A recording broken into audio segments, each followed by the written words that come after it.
কারণে আজকে গোটা দেশবাসী যাদের মনে সামান্য মানবিক মূল্যবোধ আছে সবাই দারুণভাবে ব্যথিত। তারা সকলে সমবেদনা জ্ঞাপন করছে। এমনি প্রেক্ষাপটে আজকে অত্যন্ত দায়িত্বশীল একটি জায়গায় থেকে বর্তমানে কার্যত বাংলাদেশ এই কয়টা দিন যাদের নিয়ন্ত্রণে চলবে সেই নির্বাচন কমিশনের প্রধান তিনি একটি বক্তব্য রেখেছেন যা আমি বিশ্বাস করি আমার মতো সমস্ত মানুষকে আহত করেছে।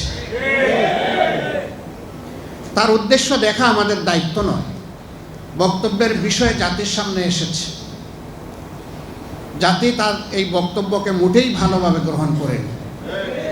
অথচ তিনি আছেন একটি নিরপেক্ষ জায়গায় বসে। আমি তাকে বিনয়ের সাথে অনুরোধ করব, আপনার এই বক্তব্যের ব্যাখ্যা আপনাকে দিতে হবে।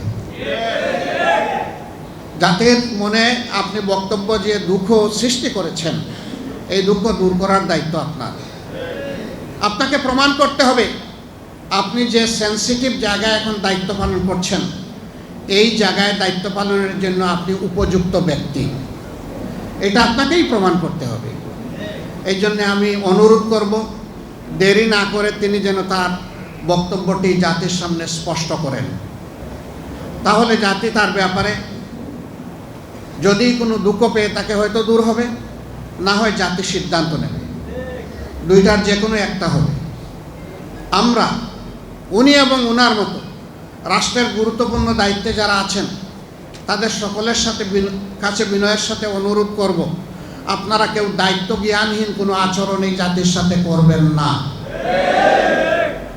সকল জায়গা থেকে আমরা দায়িত্বপূর্ণ আচরণ দেখতে চাই।